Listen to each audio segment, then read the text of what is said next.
What's the hardest thing about writing? Well, it's getting started.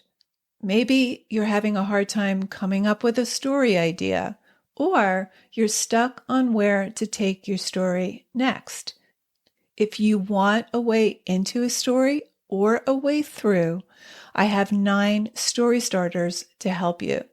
This free PDF is full of story seeds and prompts to get you going. To download your 9 story starters, go to nancypanuccio.com/start.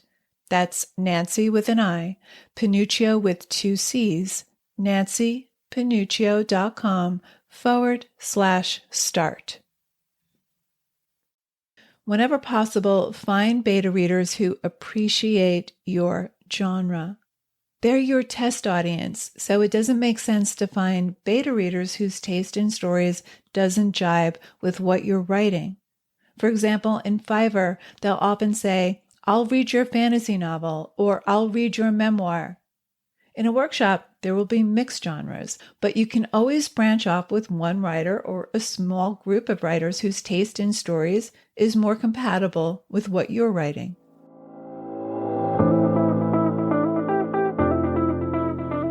Writer Unleashed is for you, a writer who has a story you want to bring onto the page and into the hearts and minds of readers.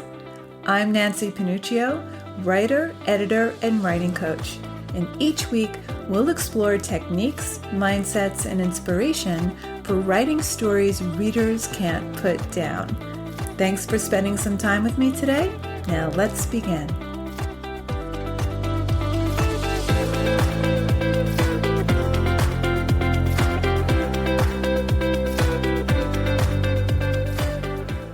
You've just finished your first draft of your novel, memoir, or short story, and now you may be looking for beta readers. But what's the best way to go about this? How do you find these readers? What should you look for? Any pros and cons? And what are some tips to get the most valuable feedback from your beta readers? In this episode, we'll talk about the pros and cons of beta readers.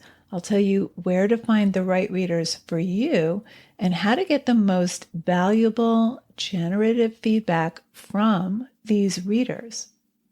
I'm going to help you give your beta readers direction on where you need feedback specifically. And I have a handy new free checklist for you to use when seeking feedback and to use in your own revision. You can go to nancypanuccio.com/checklist to download yours. We'll be going over some of the items in that checklist in a little bit, so stick with me. But go grab yours, nancypanuccio.com/checklist. Okay, let's get right to it. What is a beta reader? A beta reader is a test reader or a group of test readers of an unpublished work, a novel, a memoir, essay, or short story, or any other piece of writing. Ideally, your beta reader gives feedback from the point of view of an average reader. It's usually without pay, although some beta readers charge a modest fee, usually $50 to $100 or $125, depending on how many words your story is, but it's a modest fee. There are many advantages to having beta readers. Number one, they represent your general average reader. They're not reading it the way an editor would necessarily. They're your test audience. They're giving you their experience of your book the way a general reader will experience coming to your pages for the first time. They can tell you as a general reader where they're getting confused or lost, where they're getting bored, where they're moved, where they're riveted, which characters they feel most connected to. So it's valuable intel. Advantage number two, it costs you nothing or it's at a very low cost. And because you can potentially get enough feedback to revise your draft, it could save you money in the long run if you decide to hire a developmental editor in the future. It's always a good idea to get your story in the best shape possible before you invest in an editor, because most of them charge by the word. But beta readers come with some cons that I want you to look out for. Con number one, they may impose their own tastes and try to fix your book. Their feedback may be prescriptive. They may feel compelled to give you advice on how to write your book rather than feedback on how they experience your book coming to it for the first time. And for that reason, it's often better to find a beta reader who isn't also a writer, because often your peers who are also writers may be reading with the intent to give you writing advice because they're trying to learn the craft too, and they see your book as practice for them to hone their own craft. They may proceed to tell you how to write it differently.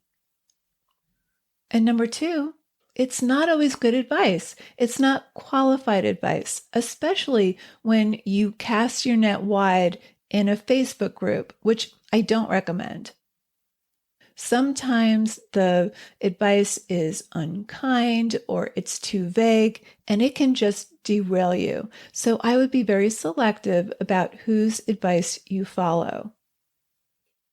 And number three, because beta readers are mostly unpaid, they're also unreliable. They may not give your story a thorough read. They may never even get back to you with their feedback, and that leaves writers feeling like their work is worthless. So again, be selective. I think it's better to have one trusted critique partner who you can trade work with. More on that in a minute. Let's talk about where to find beta readers. There are essentially 5 ways to find your beta readers. Number 1, you can enroll in a writing workshop. This is usually led by a skilled teacher, and you learn how to read in a way that's steeped in technique. There's a language and vocabulary with which to talk about stories.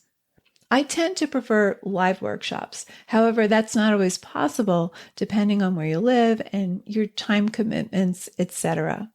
But you can look for them in local universities that hold adult education classes. Sometimes you'll hear about them through word of mouth or through Facebook. Often local libraries hold writing workshops. These days, technology comes pretty close to the live experience, thanks to the pandemic. We have Zoom, for example. So the virtual workshop experience can be pretty close to the live one, and the camaraderie with a workshop can be energizing and inspiring.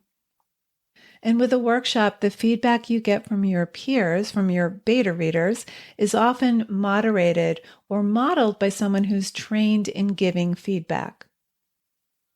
The second way to find beta readers is through a local writers group. This can be more intimate, and because writers can be selective about who they work with, there's usually more compatibility. For example, after I graduated from my MFA, I worked with a small group of 4 writers, and we met every other Sunday. And each session, 2 of us would have our work discussed. This was a high-level group. All of us were working writers, so it was compatible. And our writing styles were different, as it should be, but our work was all literary in style. One way to find local writers is to ask around on social, like Facebook is usually a good place to find other writers. Again, you want to be selective. Now, I go into more depth on writing groups in episode 20. 4 ways your writing group is holding you back and what to look for in your next writing tribe. Episode 20, I'll link in the show notes. The only downside with workshops or writing groups is that typically you'll only be submitting 20 to 25 double-spaced pages of your work, and probably not every session. In a workshop, depending on how many participants there are, you may submit 2 chapters or stories, but most often it's just one submission per workshop, depending on whether the workshop is a 5-week or a 10-week run, or how many writers attend. With a group, you'll have more opportunity to submit more frequently. Number 3, you can find a critique partner. I love this option because it's more selective, and in this scenario, you're both trading the full manuscript to be read for feedback. For example, many years ago, I attended a writers group. There were about 5 of us, and eventually I left the group. I had a baby, and one of my friends who was writing memoir had moved to the city and had also left the group. And she approached me and we started exchanging work, and then we get together for feedback. So it could be someone you connect with in a workshop or a writing group, but I love the idea of a critique partner as a beta reader. Number 4, you can look on Fiverr. You can find a beta reader for a very small fee. Some just love to read. Others are also writers or editors. I'll link in the show notes. But you want to take a look around. You can usually find a beta reader for about $100 or so. This is a good option. Again, you want to shop around. And number 5, Facebook groups. This is my least favorite option. I see a lot of writers hungry for feedback dropping their first chapters into a post, and then they'll get 30 or so random comments. And it'll often be conflicting feedback or unkind feedback. And some group members are quick to school you on how to write. And mostly it's just bad advice that can derail you and really shut you down.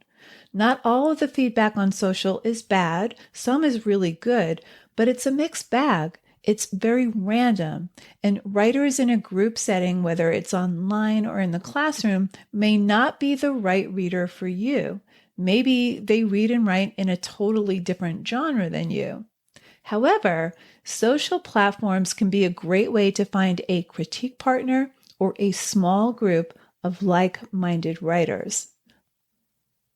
But with Facebook or even in a workshop, they're not always your best readers. Some writers in a group are writing young adult. Some are writing thrillers or crime novels. Others are writing memoir or literary fiction. Some are writing fantasy. Some writers are doing short stories. Some are doing flash fiction. And you never want feedback by committee. You may get feedback from 15 to 20 people, dozens of pieces of feedback, but you should never try to implement everybody's feedback. You might only find a handful of comments relevant. But if you're getting the same feedback from several readers, let's say they don't find your main character believable, or they're getting confused because there are too many characters and they can't keep track of the plot, those are likely things you should work on. What I like about the workshop option is that the advice is always vetted by a teacher or some other professional.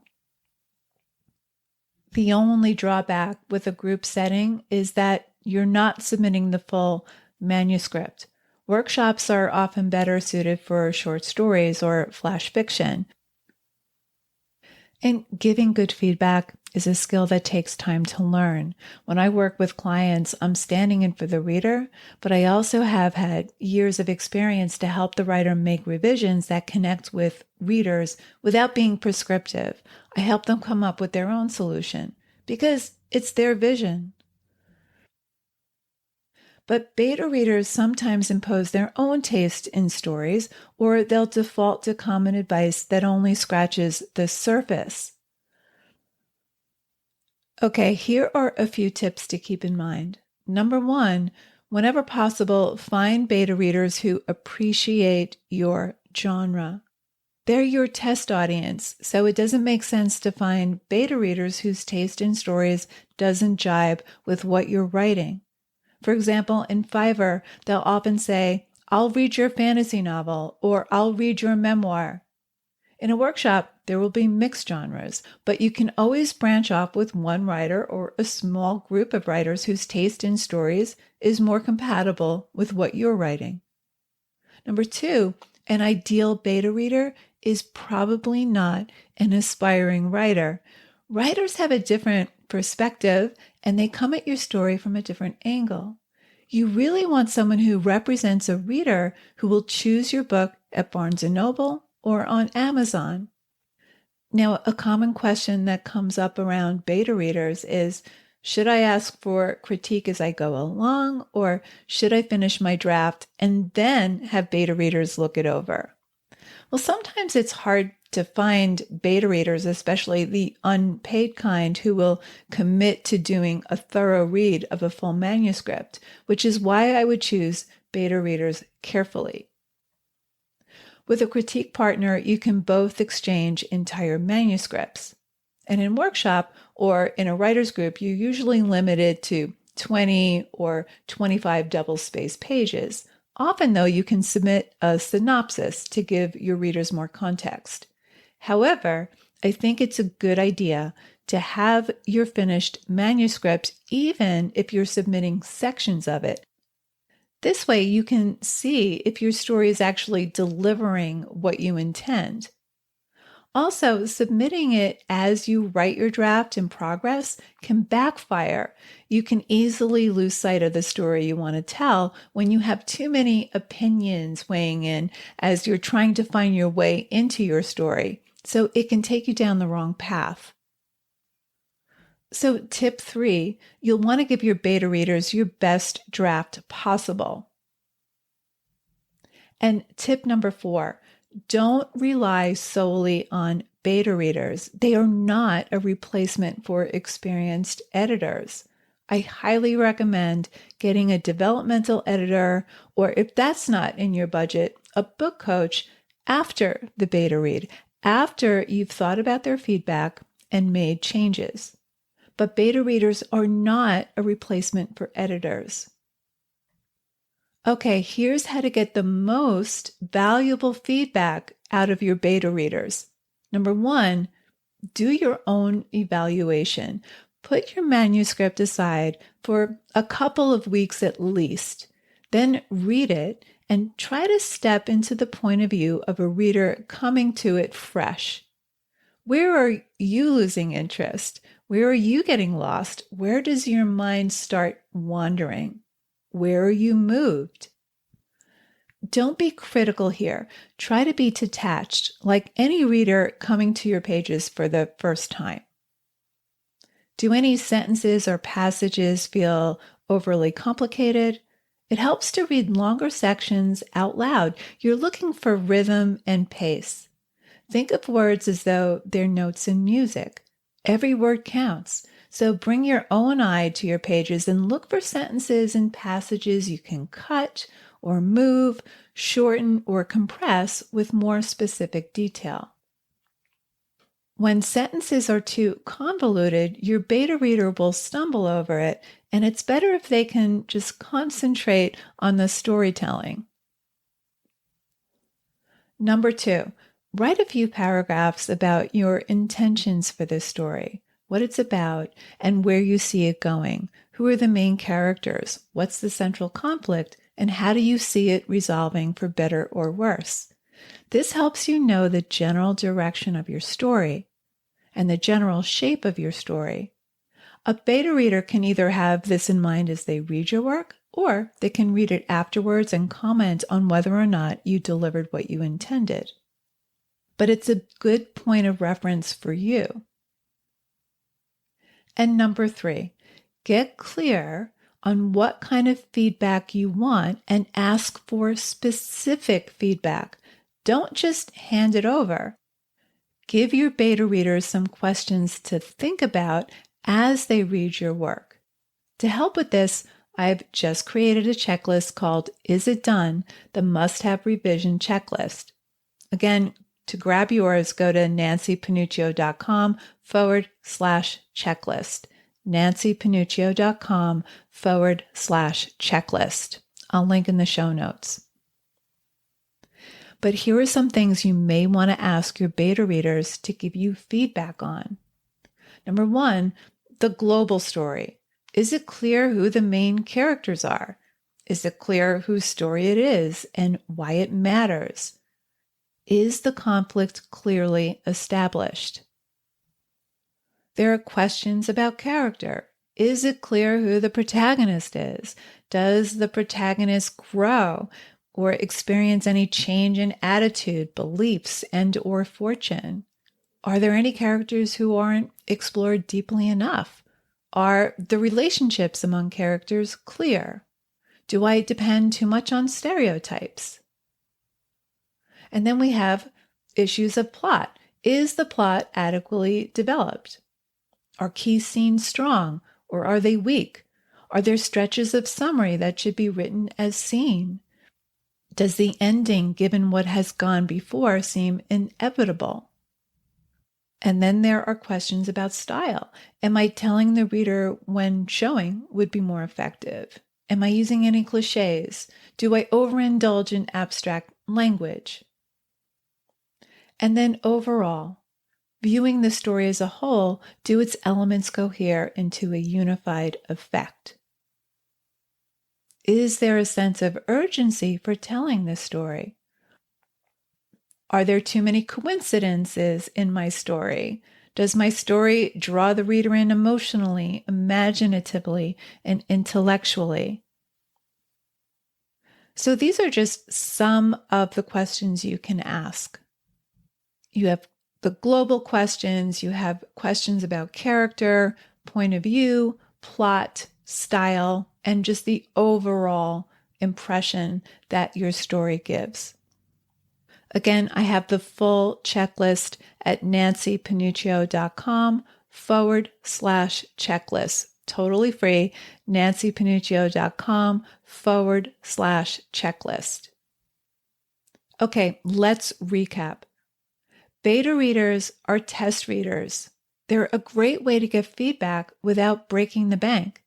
They can give you feedback from the perspective of a general reader, and this can be super valuable. But I recommend you choose them carefully.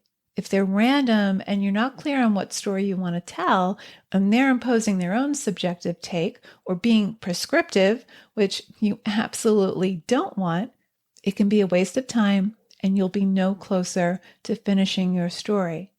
The advice isn't always good, and comments are not always kind. It can dismantle everything you believe about your ability to write. It can deflate your belief and excitement for your own story, and that is not helpful. So 2 episodes to listen to: episode 20, how your writer's group is holding you back and what to look for in your next writing tribe, and episode 2, how to keep writing after your work's been criticized. Episode 20 and episode 2, I'll link in the show notes. We talked about 5 ways to find beta readers. Number 1, workshops. Number 2, writers groups. Number 3, Facebook, which is a great way to find, number 4, one critique partner. And number 5, a paid beta reader for a modest fee. You can find them on Fiverr.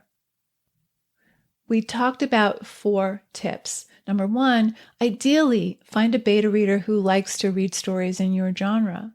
Number 2, I think the best beta readers are not aspiring writers, but someone who loves to read, so that they're representing the person who would choose your book off the shelf, and they can give you feedback purely from the perspective of your reader.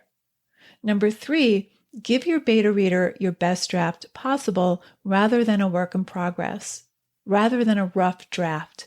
Ideally, it's finished, even if you're only submitting sections of it at a time, like you would in a writer's group or workshop. Number 4, don't rely solely on beta readers. They are not a replacement for an experienced editor or writing coach. I recommend working with a professional after the beta read and after you've thought about their feedback and implemented it. We talked about how to get the best, most productive feedback from your beta readers.